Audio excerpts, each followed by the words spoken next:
Hey everyone, welcome to the new year installment of the P2 podcast. This is episode 49, and with me I have a good friend of mine, Brian, and I've never said his last name out loud, but I'm just going to go with it, DeCosta, because it just sounds like it fits. Nailed it. This is my boy, man. It's been one of my first friends that I've made since moving to Denver, and I'm very happy to call him a friend. It's got a dope story. I think that it's a really appropriate time to look back at 2023, and I think Brian had a hell of a 2023 in the good and bad sense.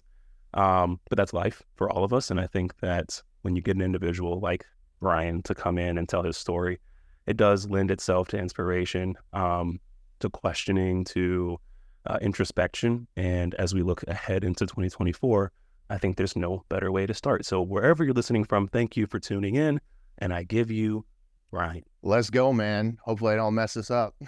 There's no messing up. Bryce and I just get on here most of the time and bullshit. So I am going to, we talked a little bit before we got into the, actual recording, but I'm going to open it up with you just kind of introducing yourself. Who are you? Like, give me the core 2 to 3 sentences. Who's Brian? What's he trying to do? What's he trying to accomplish in life?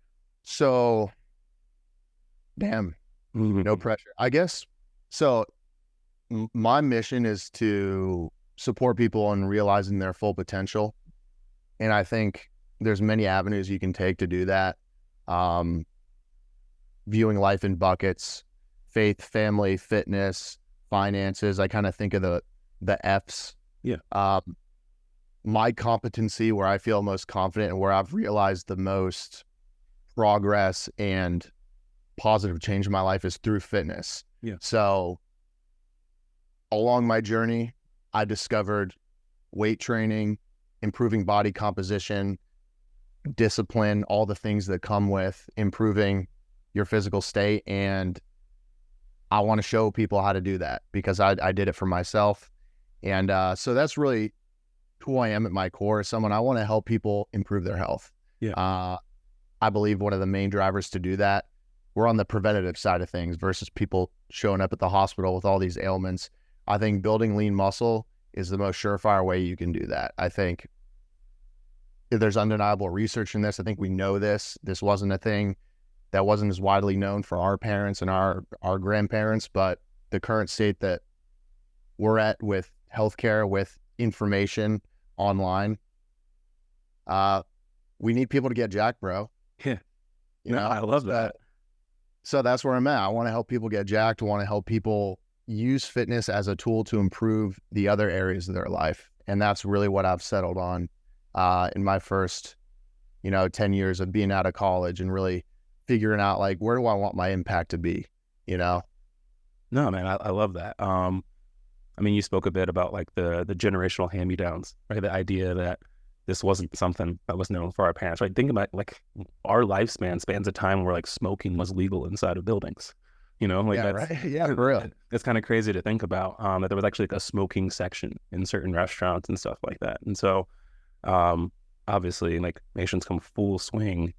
Fitness is in, working out is in, and not just for men, for women as well. So definitely think we're trending in the right direction. I know it's something that's really, really important to us. I know it's important to you. You mentioned something in your myriad of F's, right? The things that are important to you and how you structure your life. Or finance, one of them, right? And obviously, I believe you have a finance background, right? And so when you talk about transitioning from that into fitness, what is it about fitness that, one, pulled you away from something that you were obviously pretty good at, but then two, be like, hey, this is how I want to leave that footprint, right? My fingerprint on this world, on the people I touch and interact with. Like, what is it about fitness? Is it the way it makes you feel and you want to share that? Is it something where you think, like, obviously the grand scheme, bird's eye view is, well, yeah, everyone gets healthier, right? You live longer, healthier lives.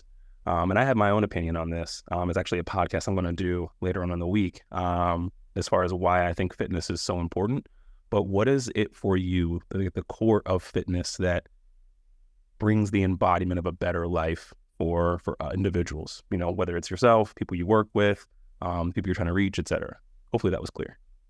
Yeah, no, absolutely. I think ultimately just viewing it as a pie or a plate, I think improving your physical ability just grows that pie. Mhm. Your ability to deal with stress, your ability to deal with your emotions, your ability to physically move around, to be able to do chores around the house, be able to pick up a box, no problem. Like, you've probably heard the quote, like, you have a million problems in life until you have a health problem, then you got one. Mhm. That's good. And ultimately, yeah, lifting heavy in the gym is cool. Being aesthetic, looking in the mirror is sick. Like, we love that. I'm always going to love that. But ultimately, it's like, I never want to take for granted the fact that, like, dude, any task that I need to do during the day, like, I can handle it physically. Like, and it's beautiful. And so, yeah, and we can get into like how I discovered this, but like, it's not only the physical benefits that come with it, but what you prove to yourself through the process of building lean muscle, remaining steadfast on a plan. We need evidence to believe the person that we want to become. We need evidence to believe that we are that person. And by remaining consistent on a plan, staying consistent, I'm channeling my inner James Clear here. Oh, bro, I love this. I love it. And we love James. Yeah, man. It builds such a confidence in yourself that just transfers to other aspects of life. And when I made the transition, and we can get into it, from like high school organized sports into like, okay, I've got no organized sports now. What am I going to do? Weight training. A bunch of my college buddies are weight training. Let's get into this. It really gave me that. It gave me what I needed, an ability to deal with stress, an outlet, a healthy outlet, where I could have gone many different directions. That's really what it is, man. It's just like growing your pie to be able to deal with life. Yeah. No, I mean, I love that. There's the book, Do Hard Things. There's obviously Andrew Huberman, and he'll tell you, ice baths and this and that, right? The idea of being able to cope with the negative things that happen. And we've met people, I'm sure, people who've been through, and I'll always try to like lightly here, right? Because stress is stress. Not trauma, I should say, uncomfortability, inopportune, inconvenient moments, hard times are hard times, right? So if a kid grows up in poverty, the idea of not having lunch for school is probably like just like a normal thing, right? Yeah. But if a kid grows up with means and they hit hard times and they go from being able to buy lunch to having to pack lunch, that might be a big deal for them, right? That might be something that's a tough change, right? And there's no one to say whose is greater. However, objectively, you can look at it like this kid who's been through a lot, right? This kid who's come from an impoverished family and had to overcome, in spite of the odds being kind of stacked against them, is objectively more prepared for the hard things that life is going to inevitably throw at them, right? And, there's a bunch of studies that come out, and now there's two people on different mountains arguing about degrees of trauma, right? And how people are, like, it shows that, trauma builds very strong individuals. Like a lot of the entrepreneurs you see, the people who move the needle, push humanity forward, usually have a pretty good deal of trauma, and so trying to insulate your kids and hide them from everything that might possibly disturb them or push them off track, they're expressing themselves. That's just how they are, like removing the rigidity of things for fear of putting some sort of deep-seated negative thing into your child could be a bad thing, right? You could be setting your kid up for failure. And I've met people where I'm like, you've been really insulated. And a part of me is really happy that you have been, that your life has not been hard, that you had a fantastic childhood and you love your parents and everything's honky-dory. They're your fucking background on your phone and you guys are happy. Like, I love that. And how do you respond when really bad things do happen? Because you haven't had objectively a lot of them. And so it is just an interesting thing. And like you said, being able to give yourself that referenceable data. Look what you did. The prep, the competition, the transformation, the PRs, right? Like, look what you did in all of those components. Like, when you feel like defeated, you go, well, shit, hold on. I can do this. I got this. Exactly, man. Dude, 100%. And I think, I was personally raised like middle class, like, I had my troubles like any kid growing up, but ultimately, like, there was food on the table when I got home. My parents loved me unconditionally. And hell, man, being born in the States at the time that we were, I think I'm more fortunate than 99.9% of the globe. I can also say that and say, the worst thing that's ever happened to you is the worst thing that's ever happened to you. Yeah. And I've heard Joe Rogan say that many times, and I fully agree with it. Like, if the worst thing that's ever happened to you is like you got a flat tire, that can be a crazy stressful situation. Right. What if you grew up in an abusive household where your dad put cigarettes out on your freaking arm every night? Like, maybe a flat tire maybe that's a relief. Right. Maybe it's like, God, at least I'm not home Right. and get beat up on by my dad. You know what I mean? So, you know, regardless, I think for many who are raised, you know, with a reasonable amount of challenge growing up, but nothing crazy, keeping your body in tip-top shape and constantly striving to be better is a great utility. It's a great tool to keep a pulse on like a level of discipline and reminding yourself outside of your career, if you're a quite ambitious person, that I can do hard things. Look at what I do. This is my outlet. I can show up here. I can tune out the world. I can improve myself. I leave the gym. Unless I got injured, I always feel freaking amazing. I'm ready to take on the day. It's a great thing, man. 100%. It's actually why, slight like tangent here, why I am really big on beyond just like strength performance, typical hypertrophy training. I'm big on, especially in off season for a lot of my athletes who do compete, like, hey, let's do some functional stuff. Let's jump onto a box. Let's push a sled. Let's do sprints. And I get a lot of pushback from most of them until they get good at it.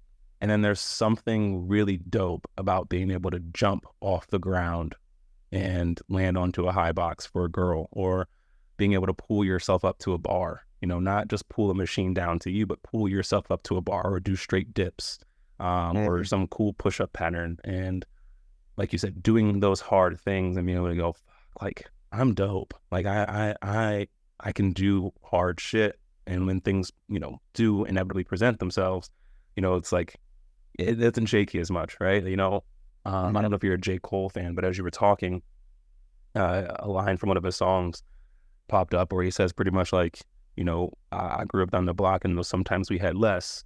Some of my homies down the street, you know, compared to them, we were blessed. And I'm like, that's like a big thing, right? It's like, you always look at what you don't have. You always look at what's in front of you. But I think that being aware of your surroundings and the kind of collective struggle of mankind, you know, not just here in the States, like you mentioned, but across the world, right? Like you said, objectively, all the problems we have, life's pretty good here, right? Like for everything that's going on, life's really good here, and it's better here than it was 50 years ago, than it was 100 years ago. And so, you know, being able to put that stuff in perspective and just put one foot in front of the other and keep showing up is dope. You mentioned obviously like hard times, right? And I know just obviously being close to you, 2023 wasn't all like sunshine and glitter for you. It ended with a really cool piece, and we'll get to that a little later. But I think that, you know, you sharing your story, how you worked through that, what you clung to, what you found that centered you and kept you moving forward and kept you steadfast in what you were trying to achieve in spite of things being thrown at you and news and whatnot coming to you. I think that's important. So I wanted to kind of open it up and let you share just about what you've been through and how'd you process that? Yeah, man, it's definitely been, you know, 2023, you know, I always try to maintain, you know, a semblance of gratitude and, you know, for what I've been blessed with. I think to a certain degree, those who have been given much are challenged greatly.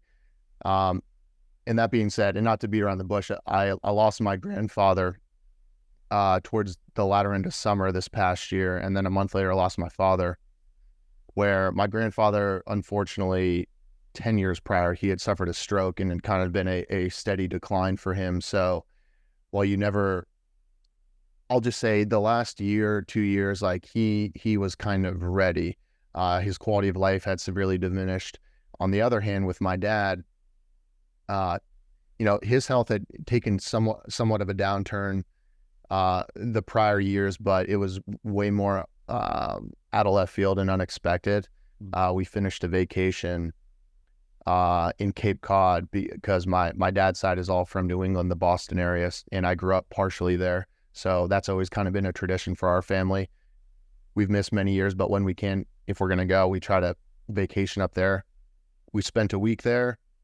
Thought something was off with my dad. Like I could just see like he was breathing heavier. He had gained some weight. his best friend was texting me frequently, and I kick myself to this day because I didn't link up with him and get a good conversation in about how we could help my dad. But he was like, hey, I want to get your dad in the gym. Like, I think he needs to, we need to start turning some things around. 2 days after we got back, unfortunately, he suffered a heart attack. And that was, there's so much to say about it, but like, it's tough, man. It's like, how do you make sense of that? How do you make sense of death? Two pivotal men in my life who raised me. I was very close to my grandfather. This is my mother's father. It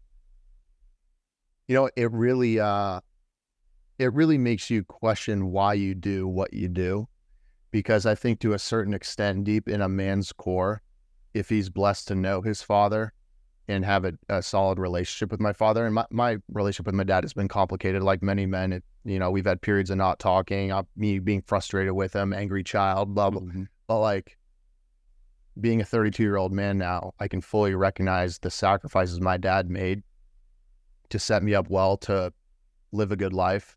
And it made me realize, like, a lot of what I've done is for my dad's approval. A lot of what I've done is for my grandfather's approval. And now that he's, quote unquote, not in the picture, at least from a very real sense, right, speaking outside of spirituality, what is motivating me to continue? Why? Because it's true, man. Like, part of me is like, I want that pat on the back from dad. I want to make him proud. I want him to be like, that's my son right there. All my efforts and my sacrifice, they weren't in vain, but I think I showed him that before he passed, and I think he's still here and he can still see what's going on. And, yeah, man, that was in the middle of, wasn't the middle of prep. It was like 4 to 6 weeks of a 20-week prep. It was like 4 to 6 weeks into it. So I was still kind of at the beginning, and I toyed for a little bit of time, not too long. Like, should I stop this? Is this going to be too much for me? But really quickly, I'm just like, what would my dad say? Right. And he would just be like, dude, stick to the plan, man. Like, that's what I would want you to do. Like, stick to what is important to you, what you love to do. And I think if anything, it supported me through prep. I feel like he carried me through it. So a lot of words, but yeah, it's been tough, bro. No, I appreciate you sharing. It was tough. This might be one of the most emotional pieces of a podcast segment that we've probably ever had. I resonate with that 100%. Right. You and I, this is my first time hearing the full story. Right. I had heard tidbits of just like whispers of people close to you, like, man, this was kind of going on, right? And you never want to bombard people, for sake of possibly, pushing them back. Like, Brian might be having an awesome day, and you're like, hey, dude, I just want to check in. Like, what happened? And he's like, well, yeah, thanks for starting my week off this way or whatever, right? And so, right. It is always an interesting time, and you talk about like the approval of dad. I think that's huge, right? I don't know, unless they don't have a relationship with him at all, I don't know how many men especially can not relate to that. I think it's one of those things where it's prevalent, just to varying degrees, to what severity it has a stranglehold on how you do things in life. Is definitely unique. But I definitely, like I said, I resonate at every level for that. Whether it was football or it was career or women, all of those things were, hey, dad, look at me. Look at me. Look at me. Like, all the things that have your attention, all the things that you're doing, all the things that you think you're going to bring to him and get this like dope shit. And he goes, oh yeah, cool. Or, okay. Or you can do better. Right. You're like, tight. Dude, he's like, hey, you can 3.9. Really? 4.0. Yeah. Right. 100 yards. You couldn't get a touchdown. Like, right. It's always that like little bit more, right? There's never just that it was enough. And it definitely drives you. It drives you, and there are ways to weaponize it. There are ways to weaponize it in a way that are detrimental to self, and there are ways to weaponize it in a way that are supplemental to self, that drive you. But like you said, coming back to that relationship and being able to recognize it for what it was. Like, my dad, we're at a place now where we have or have conversations at least once a month at length, like 2 hours, like on the phone, just like talking about what he's Oh doing, yeah. what I'm doing. And it's cool because we get to have that kind of like man to man, boy to boy, not boy to boy, like boys type, like, Right. and I mean, my dad was 19 when he had me. So I watched him make a lot of mistakes. It made me really want his approval, but it decreased the value of his advice. Because I'm like, dude, I see you keep fucking up. Like, I see all the mistakes you're making. And so now it's lent itself to a very like peer-to-peer, my best friend type conversation. When we talk, that's how we talk. And so we get to kind of grow through, like, together through that. And so it's definitely a really interesting space because he probably now tells me more often than he ever has in my entire 31 years. In the last year, he's told me he's proud of me and that he loves me more than he ever has. And it's dope. Oh It yeah. shows a ton of growth in him, but obviously it took us a minute to get here, right? But when you do get there, like as you were talking, I thought about it and I had to like stop from like choking up a little bit because I'm like, it's hard, man. And then it's hard when you kind of have that like latent realization, and then it seems like when you start to realize that there's more for you to kind of get from this, for him to be gone, obviously it's something that I couldn't even imagine, man. And my heart obviously just breaks for you.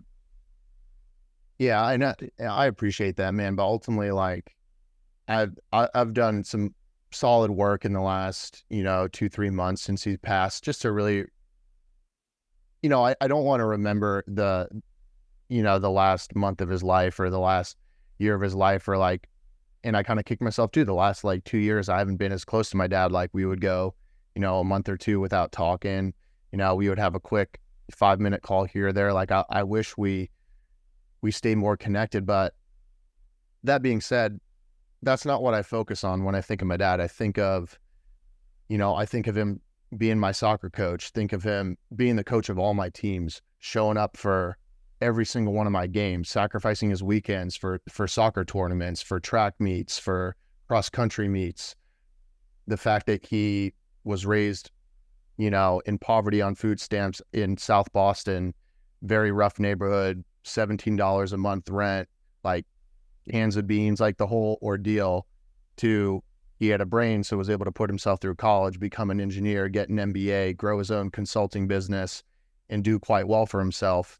I think of that. Like, he did that for us. He did that for my older brother, my younger sister. I think of, when I was 16 years old, he gave me a book, The 7 Habits of Highly Effective Teens, which is a book written by the parent book of that is by Stephen Covey, 7 Habits of Highly Effective People. So Stephen Covey's son, I forget his first name, but wrote that book specifically for teens, and how that changed the way that I thought in high school, when I'm like an emotional sophomore, junior in high school, where all I'm thinking about is like, I want to lose my virginity and get fucked up. Like, hey, here's maybe why you shouldn't do that, and you should focus on your goals. Like, that's what I think of. I'm like, dude, my dad was a fucking G for doing that for me, man, because I don't know where the hell I would be. Like, he conquered his demons so he could show us how to conquer ours. I'm like, who am I to not honor that, bro? Yeah. That's the way I flip it, man. So like, Nah, I love it. yeah. And we can get into it, but that's why this past year, the positive side of it, which in a weird way, I even view that as positive, like in a weird way, but like, it's why it's even that much more meaningful for me, getting the world's win and all that stuff. So, I mean, that's why reflection is so important. Even like our trials and tribulations, the things that we go through that are seemingly really difficult, and maybe we don't want to have happen again, or maybe we want to possibly forget. When you look back at it, as you've matured,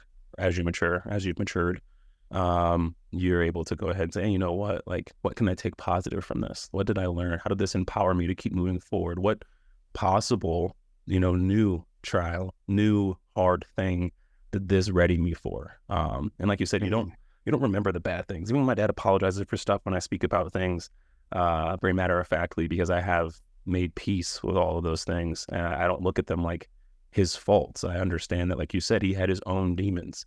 And though my dad didn't beat all of his, that he's still fighting some of his, and some of those I still have as well. And we get to talk through it together on, you know, on a phone call. And there was an old movie that I remember watching vaguely, which I'm pretty sure was a Bruce Lee movie, where essentially there was this like actual demon, this creature that haunted the dad, and the dad could not defeat it. And so it was passed down essentially to the son to defeat. So his son didn't have to. I heard a quote, and it essentially, to that same point, was like, the demons you don't fight are the demons your kids will have to, right? Like you pass those things on, right? Whether you know it or not. That's the truth. It's dude, crazy the way it works. And so, like, obviously, like you said, kudos to your dad. And looking back, and like, I look back and I think about staying up late to go work his second job with him. I think about the random runs wherever he was going, probably doing something he shouldn't have been doing, but like, I'm just in the car with him, like in his Mustang, just rolling around, listening to music, you know, just chilling like boys.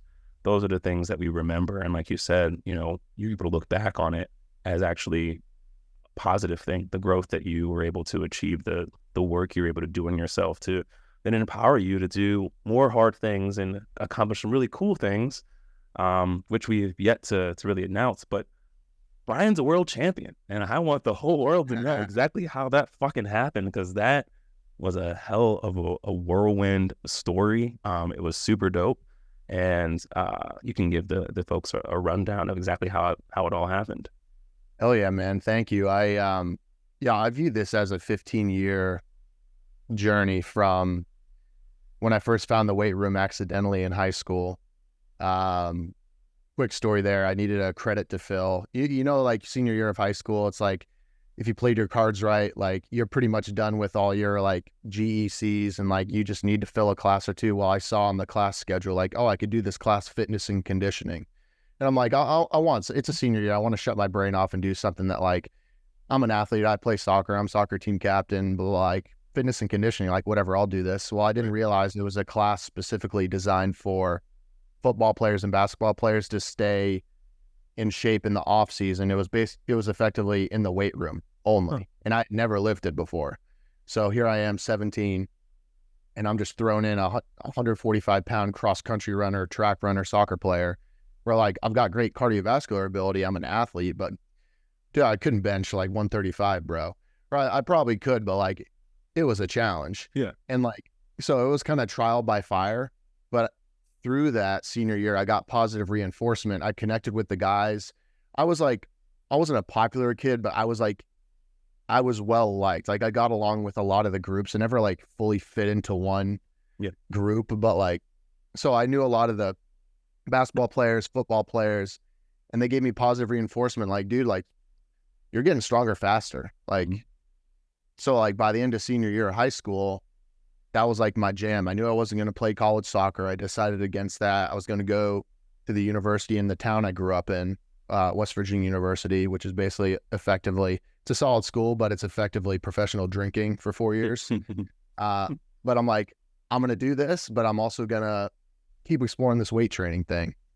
And that's carried, man. It's carried through all of my 20s, carried me through college, carried me through my accounting career for 5 years after college.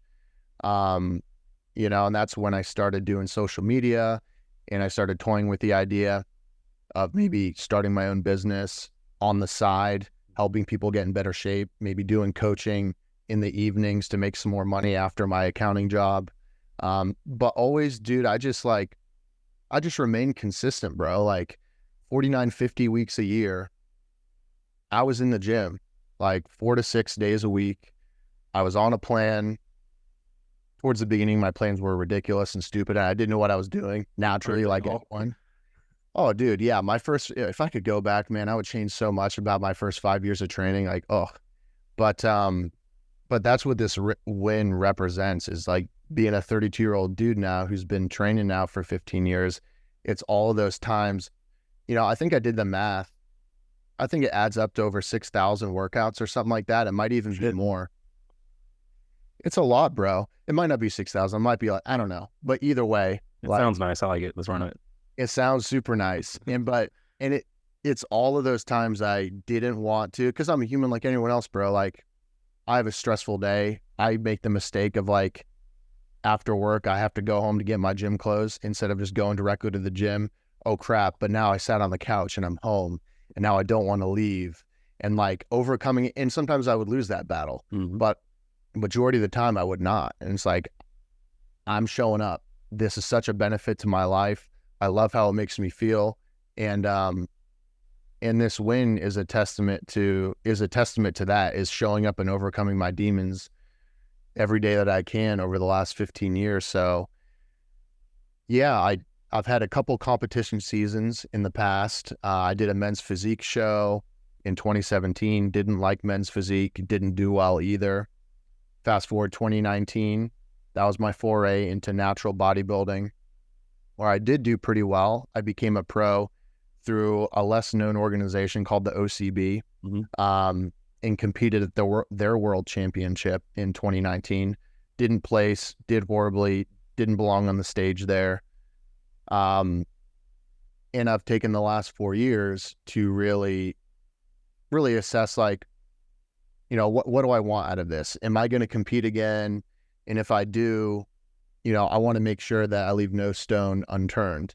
You know, my 2019 season, I think I had a great package, and I could have been a little bit leaner, but I had the muscle mass at that point, but I didn't have the presentation. I didn't have the posing. And it's about finding that evidence, right? I'll just come back to that, like, prove to yourself through your work so you can look back and point at what you've done. Like, I've done everything that I can. 2019 season, I didn't do that for myself, and I knew that. I felt that on stage. Yes, I trained in the gym hard. Yes, I did my macros and tracked everything, but like, I wasn't as dialed in as I could be on stage. Dude, you need striated glutes, striated hamstrings as a natural bodybuilder. It's a different beast. Yeah. I wasn't there. And dude, I practiced my posing nonchalant for the last 4 weeks of prep, dude. Like, that ain't gonna fly with your 10 mandatories and your 60-second posing routine. So this go around, it was different. It was like, no, I'm making my coach proud. I'm making my dad proud. I'm making my clients proud. I'm making my audience that I share to online proud. And I just want to, when I walk out on stage, be able to say, win or lose, like, I did everything. Yeah. Didn't expect to win, but we got it, man.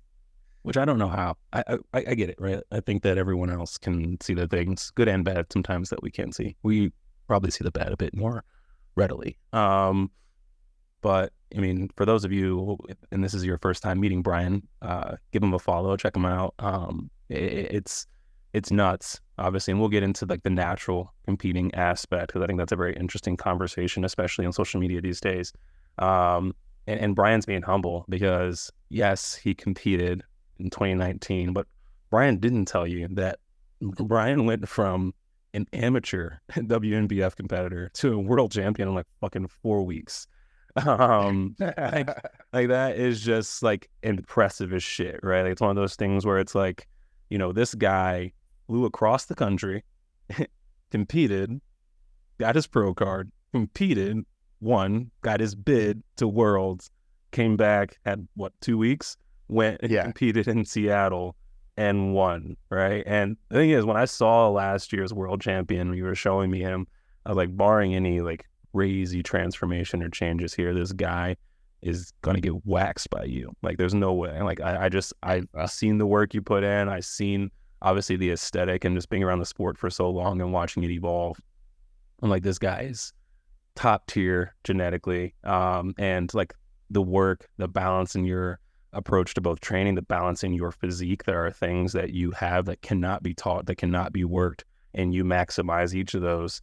You know, I see it firsthand. And so I knew, like, I was like, I mean, it could be close if some monsters show up, I guess, but if this is who he's competing against, this is a shoe-in. Like, this is going to happen, right?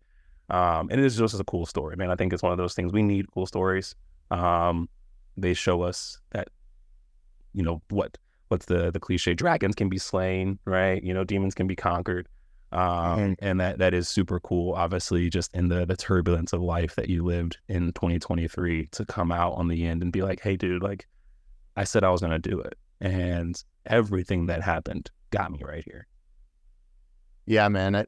And you touched on something, like, to a certain extent, like, there's genetics are definitely at play. However, I think some people use that as an excuse. I think majority of people use that as an excuse. They can look at, you know, top natural bodybuilders in the Olympia, untested or not, like steroids or not, like you have to have genetic favorability. But I think 99% of the population who's looking for a transformation, they don't put in enough time into even recognize if they have genetic favorability or not. Okay, maybe your structure, bone structure isn't the best, your muscle insertions aren't the best, but maybe you respond super well to training, you know, or maybe you're blessed with a crazy V taper where like you do have great proportions. I think, you know, I'm blessed in certain ways. I think from conditioning growing up, being an athlete, having a high ceiling to deal with training volume and stress, I'm able to put a lot into the gym, knock out 20, 30 working sets, you know, just put more in and be able to recover. I think, you know, that could be genetic, God-given. It could also be like the way that I was raised as an athlete, learning how to push myself. Dude, like cross country, we'd have to run 8 to 10 miles a day. And then I would go to soccer practice, bro, and have to run another, you know, 6 miles or so. Dude, it was a different beast. So like when I transfer that to training, like, so people online can say like, I know I'm going off on a side tangent here, but like, this is what this is I want people to realize their potential and understand that you don't know if you have genetic unfavorability or favorability. You literally don't, because you haven't put enough time and consistency.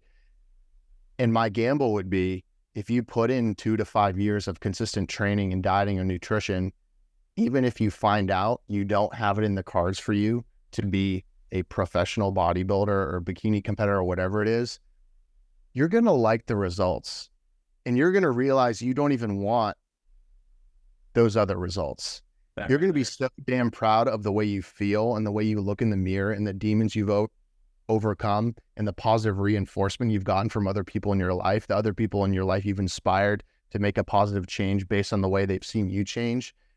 You're going to realize, like, I don't even need that. You know, I don't even want that. Like, I was so proud of the way I looked before I even got into competing. I'm like, damn, like I did this. Like, I was able to build this muscle, overcome this. So like, while Chris and I, like we talk about competing and how it's like a fun thing. It's a great way for, you know, grown adults to channel and harness competition, which I think is super important for us.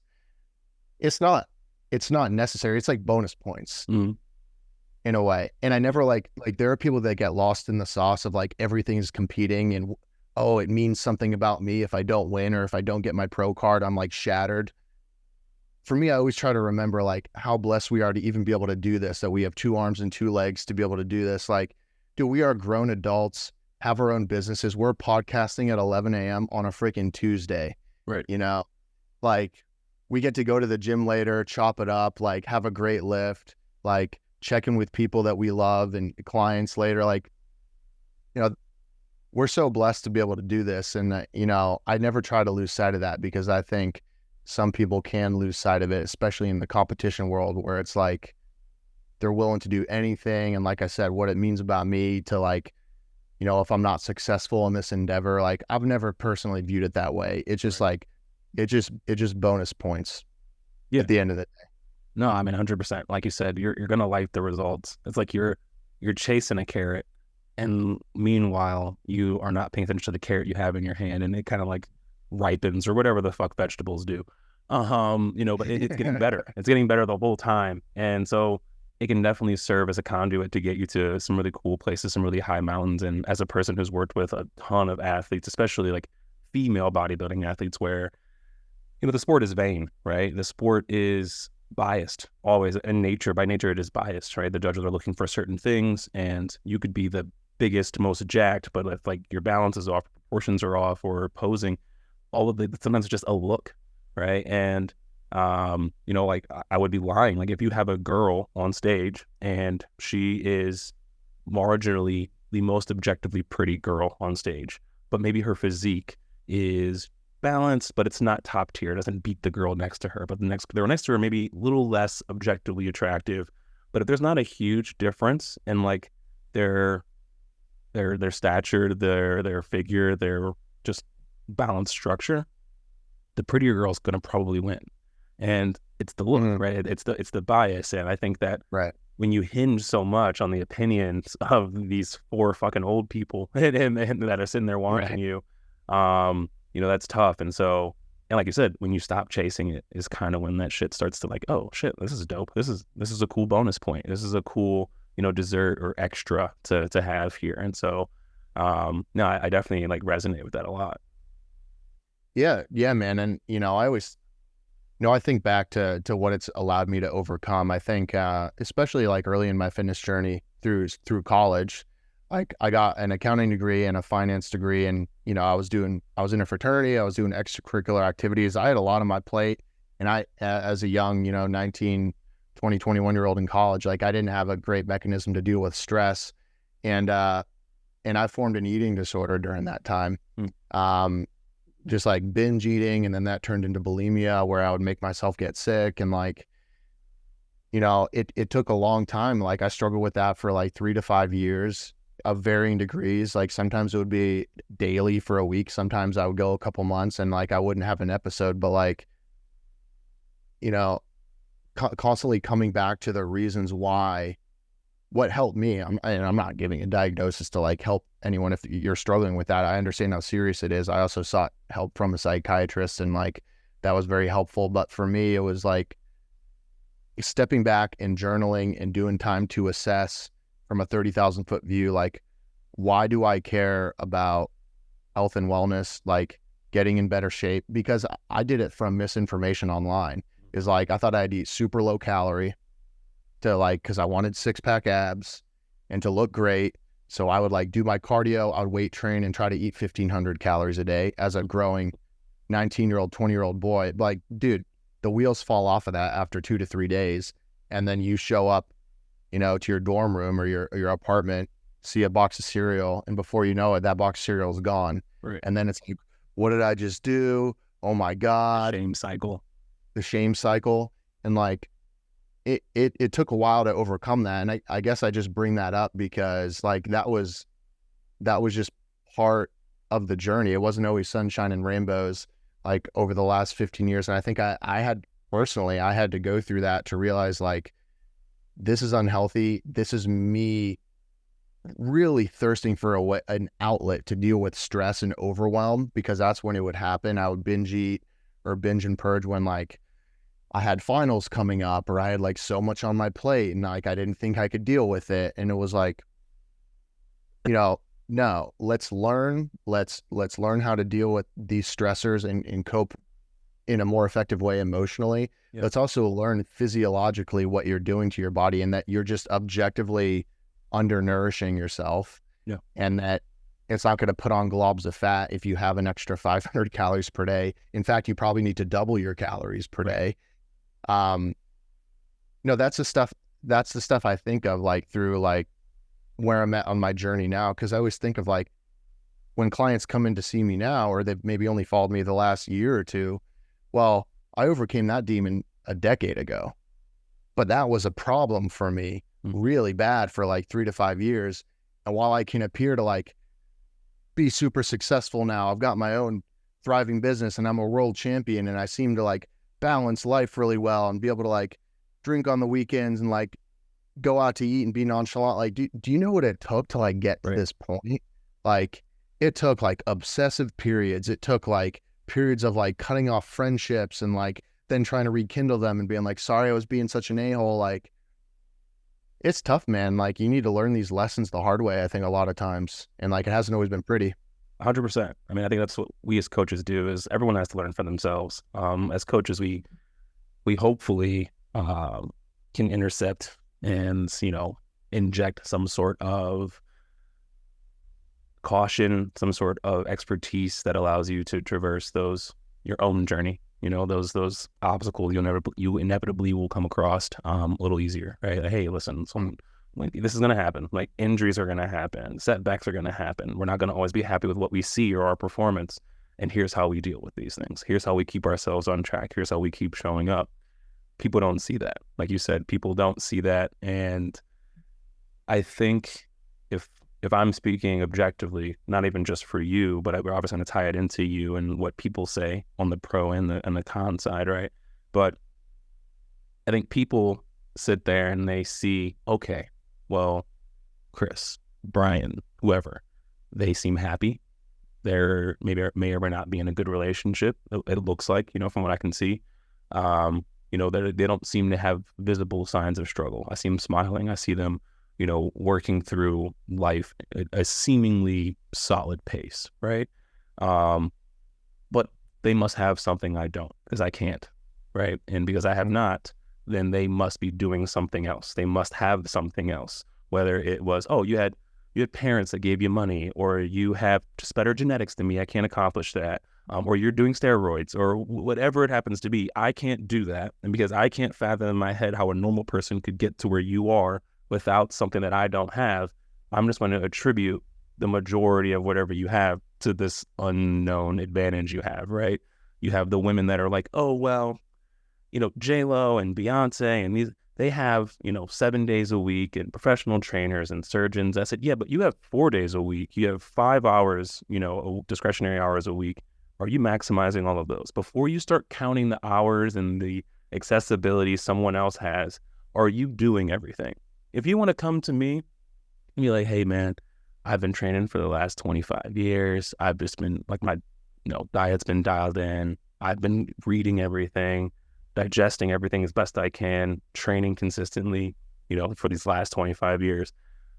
And I just can't get to this like Phil Heath area. I'm a natural athlete. I can't get, I'm like, yeah, dude, like that makes sense, right? You look fucking fantastic. And also, that's just not really possible for you right now. And it's okay if you go, hey, you know what? I'm not willing to do that. And I'm going to attribute the difference there, because you've maximized everything, right? Once you've maximized your natural potential, then maybe talk about what someone else has, right? If you're like, hey, dude, we worked the same hours to put the same study hours in. We started the same business, but his mom injected 500 grand into his business for advertising. It's like, well, great. Like you have an objective thing, but don't sit on your fucking hands at home doing nothing and then get upset that he got some help. Like, do your shit first and then start talking about just objectively, okay, I won't be so hard on myself because this person's experience was different. And maybe they had a bit more of an advantageous, intro into things, but not from the fucking like nosebleeds, bro. Don't be sitting up there doing absolutely nothing,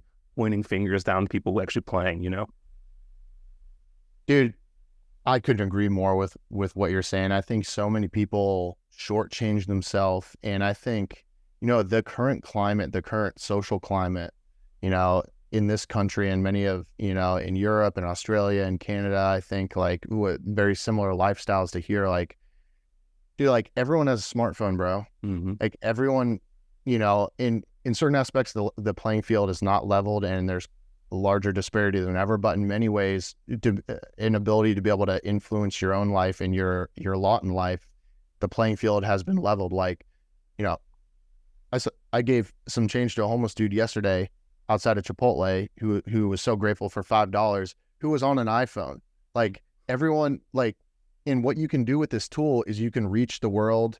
You can really control what you consume and what you put out there. And I think so many people consume bullshit too much. Yeah. And, this is me putting my, Jocko Willink hat on, but it's the truth. Like you have to overcome your demons and just be aware and be willing to accept, like some people may be channeling their efforts in a more effective way than I am. Like I use a habit tracking app. It's literally called Habits. Like I make sure I'm not perfect with that. I miss on many days, but like I've got 5-6 habits per day, like 10-minute meditation, like get up before 7 a.m., like track macros, like knock out your workout, like text a friend, like things that like you can do that listening to this.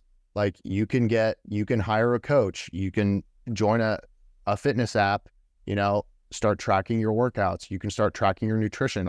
Most of these tools are literally free on your phone. You can set screen time limits to avoid Instagram and TikTok. Maybe you stop looking at porn.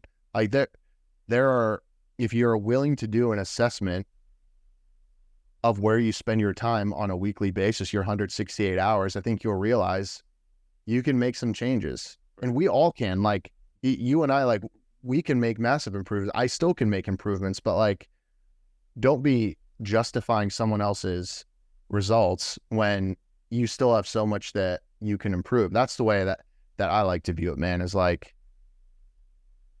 yeah, like people shortchange themselves so much when they have the tools to be able to improve themselves. Audiobooks, like there's so like controlling who you follow. Yep. Like I said, like setting screen time limits on things. You know, it's so important, and that's the challenge today.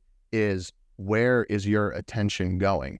Like when you should be working or training, are you playing a game on your phone or like on your console?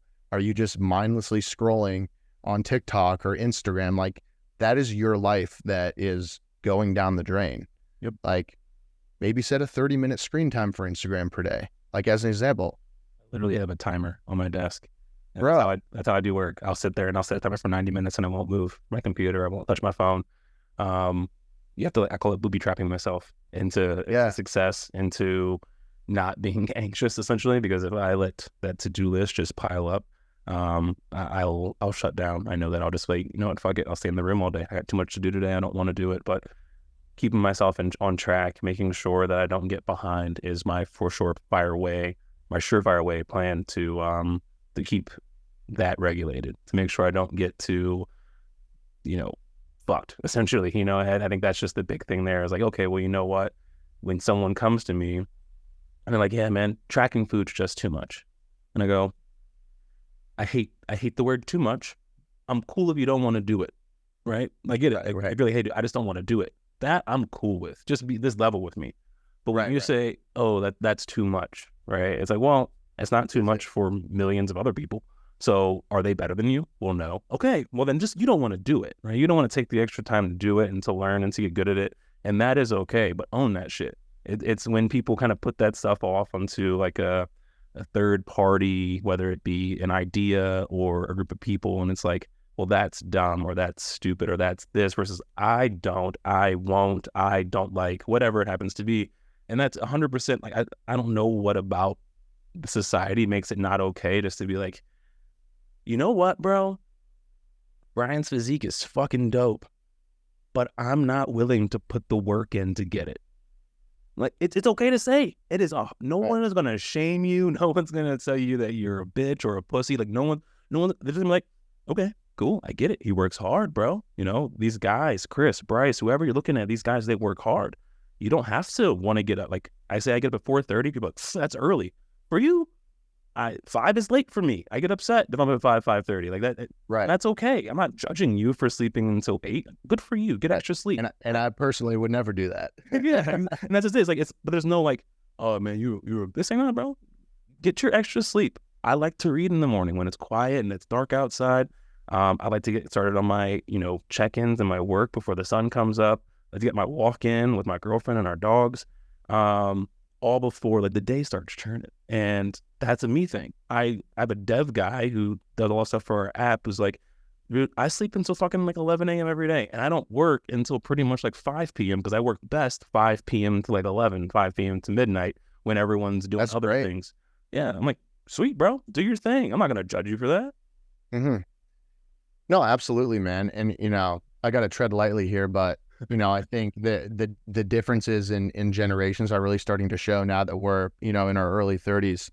When I started, like I was the young, ambitious, like generation in fitness, but now it's like, I'm seeing these kids pop up on TikTok and like on Instagram. And it's like, you just see a kid and you're like, no, I'm like definitely much older than you, just by the way that you're speaking, the way that you're acting, the way that, and, it seems more and more these days like anything that would require someone to change or step into an uncomfortable state is like labeled as toxic. Yeah. Or like, dude, you want to get up at 4:30? That's like toxic hustle culture. Yes. Why are you pushing that on people? It's so not necessary. Like, look at this person. They get up at 9 a.m. and they're successful. Look at the guy you just said. He gets up at 11 a.m. Why do you want to do that? It's because you want to. I didn't tell you had to. And it's how you work best. Maybe you like the fact that you can unplug and not do any work past 3 or 4 p.m. Or just have more time later in the day to like. The thing is I'm actually one of those people who like work. If it wasn't for me and Emily being together, I would work all day. I actually enjoy work.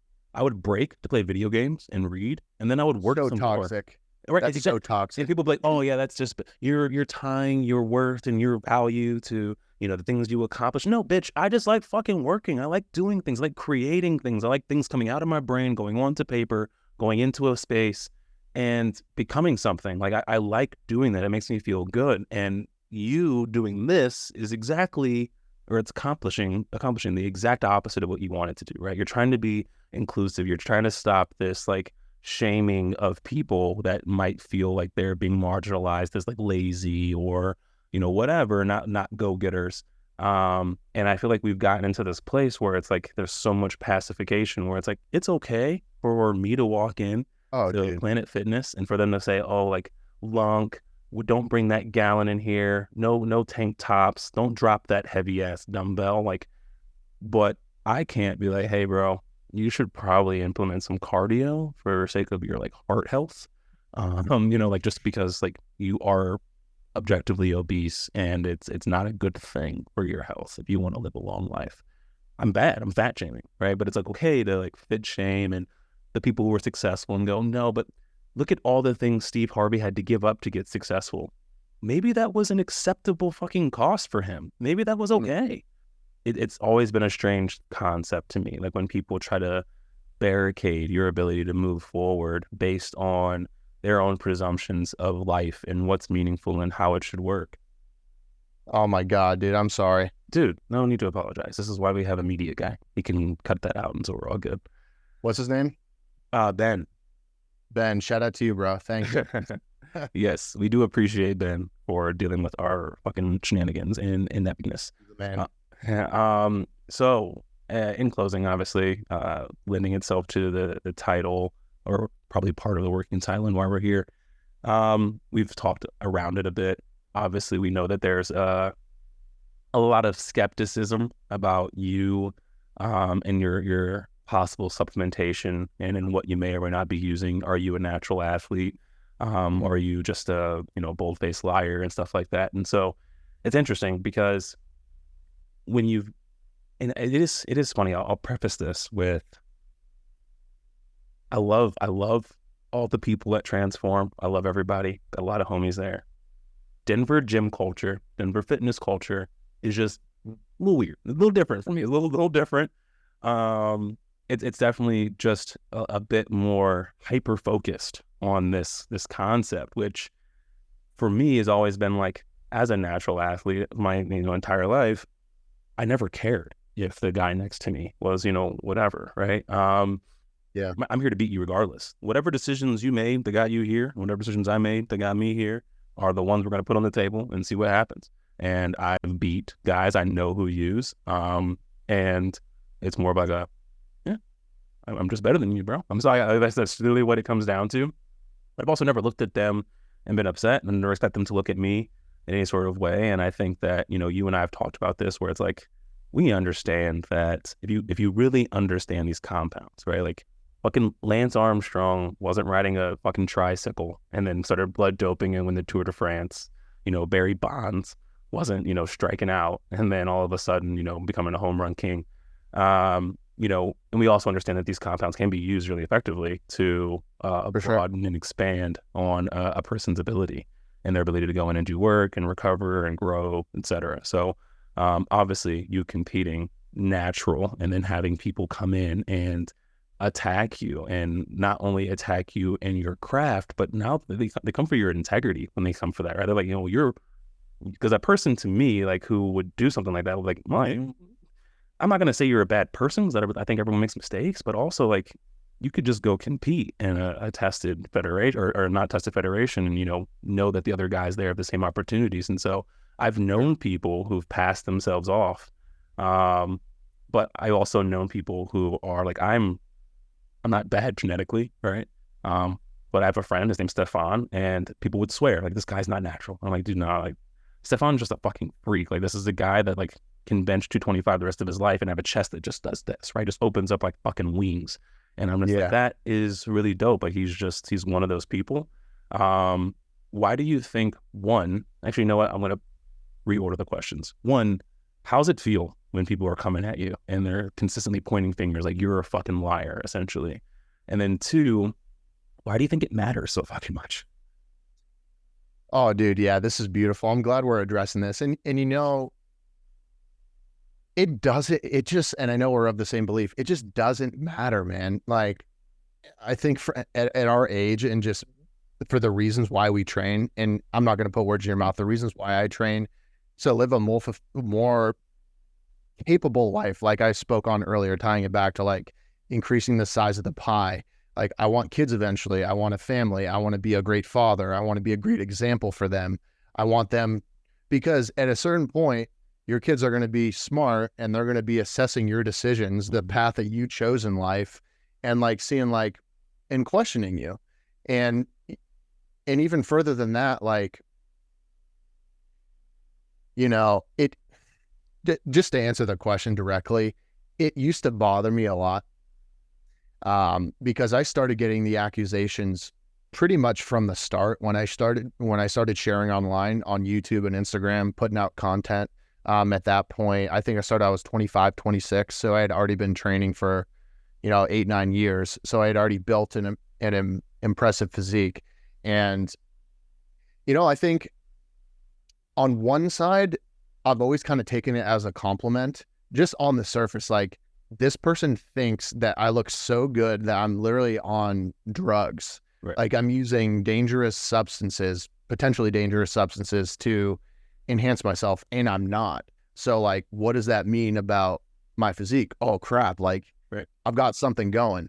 On the other side, and it's taken me a while to like put this to rest and like see it for what it is the integrity. And I like that you brought up that word, because like, I pride myself on being an honest person, honest in my relationships, my friendships, business, with clients. Like, I like giving a charitable view to people, giving people trust first, giving them an opportunity to lose it. But like, that's how I operate my life, man, is I give full trust. I trust someone fully, unless they show me reasons why they shouldn't be trusted. But like, when you bring my integrity into question, just proposing that I've been consistently lying and living a lie online for years, that's what would sit wrong with me. Yeah. And at this point, man, anytime I address it online or feed it, is just because I know it's entertaining and interesting for people, and people will pay attention to it, and it can,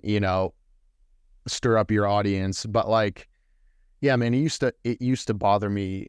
It used to bother me way more, where it's like, I would go into, dude, cause like, it's a never ending debate. I'm sure you've seen online. Like, it no matter what, you can do blood tests every 2 weeks, full panels, put them out to the public.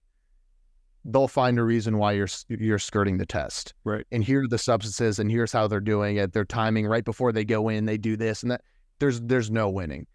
Like, the FFM, the fat-free mass index, or like the ratios of like, you're 26 on this scale, so that means that like you definitely cannot be natural. Like, and I would go into those technical debates for the first like 2-3 years, like try to just like wordsmith it and be like, here's exactly why you can't win. So at this point, I'm like, if you want to believe I'm on steroids, just believe. It doesn't make you feel better, because ultimately that's what they want. They want to feel better about their own inadequacies or something. Like, it means something for the consumer, someone questioning you. They have this dialogue or this subconscious story in their mind that it means something about me, right, and my inadequacies, if this person has these results and is not using the substances that I am. Right. And I feel bad. Like, I feel bad for those people, because there's so many outside factors that come in. Like, dude, genetics in bodybuilding is such a huge play, bro. Right. It's huge. Muscle insertions, you like bone sizes, just your overall structure. Like we addressed earlier, your ability to like put on lean muscle and respond to that stimulus of weight training. Like, it's different for every person. Yeah. Also, I'm 5'9". A lot of the most successful bodybuilders are 5'9". Be a much different story if I was born at 6 foot. Right. Like, so like, yeah, man, I know that's a long-winded thing, but it just like, I'm at the point now where I'm at peace with it, and I just feel bad for those people who just like constantly bring it into question, because I'm like, why does this even need to be a topic of conversation? Right. No, I mean, it's like you said, it matters to them because then they can somehow take you off the board, right? Because they're like, okay, well, Right. here's who I'm competing against, but he's too far away. So what about him can I use to disqualify him from my board? You know, and I think that's what it is. We're all these little game pieces. I view life as a game, very much so. It's a race. It's a game that can be won. It's a system that can be gamed, and people do it different ways, right? I have people who I know have used since fucking high school. I have people who I know are dabbling now. I have people who I know will never dabble for health reasons, for more reasons, just because they don't want to do the fucking chemistry on the back end of managing it for their, however long, if not life. And so, and then for me, it's always been about the why, like what's pushing you. And that's why even the guys at the gym, I'll push back on them as a guy who's like, I'm not telling anyone to do drugs. Why are you so against it? And I think that it's an interesting question you should ask yourself, because if it's all about, well, these other people and this and I'm like, these answers should all start with you. You should be like, I just don't want to do it because of X, Y, Z. I don't want to take that risk. This is not worth that cost to me. The minute you start talking about other people, you're just doing the same thing they're doing in reverse. And it's like, if you just lived life in a way of like, you know what, bro, again, I'm going to make my decisions every day. You're going to make yours every day. At the end of the day, I'm going to put forth the best work I can with, everything that I've done. And you can do the same. And then you have to live with the cost of those decisions, as do I. People talk about athletes, right? You sit there and go, oh, well, LeBron's got to be. He's 39 fucking years old. He could be. He could not be. He's a specimen. He's really fun to watch. He's a legend. You get to watch. You could sit here and speculate the entire time. You can speculate about his fidelity, he can't, he's 100% in with Savannah. He's got to be. Why? Because you would be? I'm not saying that he wouldn't. I'm just wondering why you believe this so wholeheartedly. It's when you are like putting your fucking stake in the sand, like Brian DeCosta has to be on fucking drugs. Why? And why does it fucking matter that much? Like that is just such a alien perception, thought process. It's just a really weird thing to see. And so obviously you living this and me living with Emily and watching the shit that she goes through and seeing the shit people say on Reddit and stuff like that. And I'm just like, one, you guys have no lives. And two, most of you have not been punched in the face, and it fucking shows. Like, I think that every adult can go through a phase where they're just get hit in the face one time for doing some stupid shit. And I promise you it will change your whole perspective. At the end of the day, man, I agree with everything you said. I think some people are unwilling. If some people have a great passion for bodybuilding and fitness, and genetically it just may not be in the cards for them. Mm-hmm. And I'm so blessed to be in a position where I have a competency and a talent at what I really enjoy. You could also make the argument I have this love for the sport because I show promise in it, and I can strive. But I can see how for some people it could be too much to bear to sit with the idea that I love this so much, yet perhaps I can never be as successful as I want to be in this. And this person is, and I just I can't accept as a man, as a woman, as a prideful person that they're doing this in a way that I want to do it, and I just can't get the results that they're getting. Dude, I'm bad at so many things. I'm not good at driving. I don't think I'm great at business. I need help. I need mentors in business, or I F everything up. I'm not good at keeping up with so many things. Email, I'm not good at writing. I mess up constantly. I'm not good at communicating my emotions a lot of the times. I'm not good at fixing things around the house. I need to learn YouTube everything. There's so many things I'm not good at. I don't get online and look at handymen on YouTube and heckle them in all their comment sections. It's dude, you fixed that drywall so well. It's fucking bullshit that you know how to do that. You got a handout. Dude, he's good at that. He was raised doing it with his father. this is what he does. He shows a great competency. Shut up. Right. At the end of the day, people considering gear, a lot of times we're adults. Like, we're adults. I respect the shit out of people, and that's something that needs to be said more often by natural athletes online, is I truly respect the hell out of Olympia competitors, people who do gear.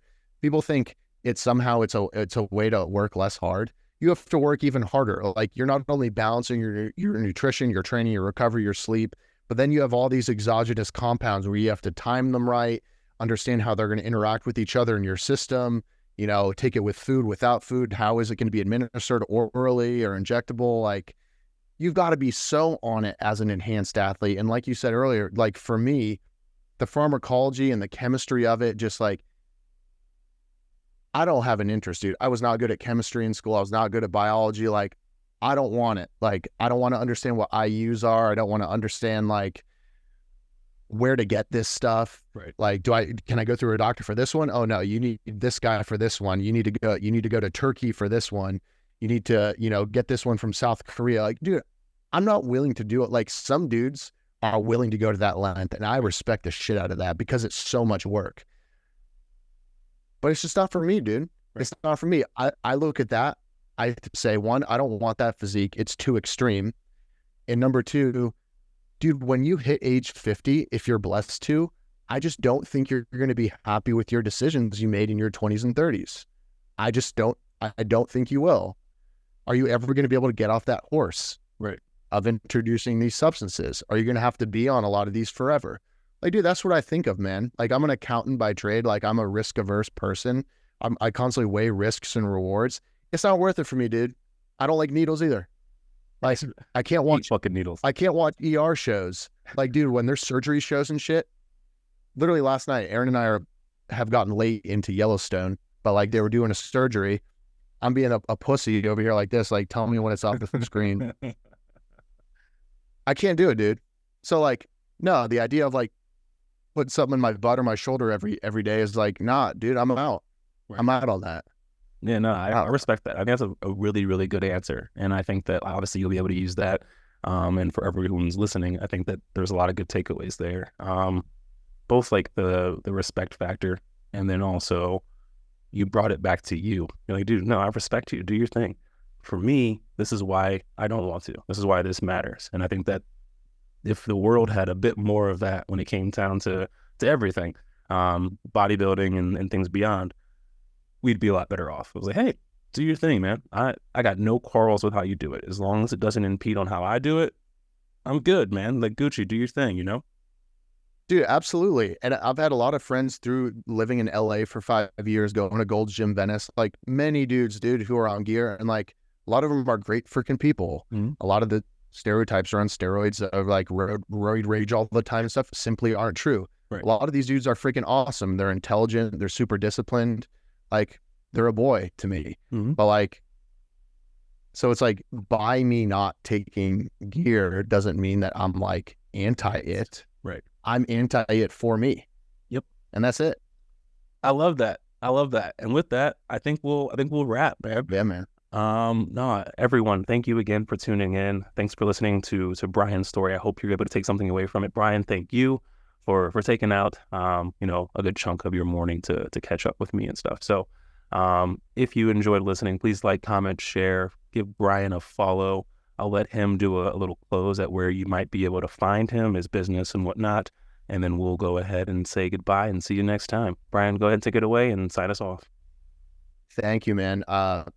Great conversation. And I think with many conversations with us, we could have flowed for another freaking hour if we wanted to, but perhaps we can loop back for another one in the future. But either way, massive respect for what you do, what you're about, what you stand for, man.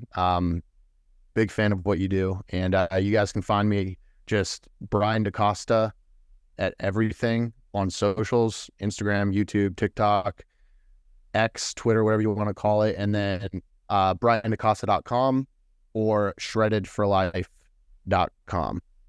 That's where I'm at. Thank you, man. Thanks, Brian. Thanks, guys. See you next time.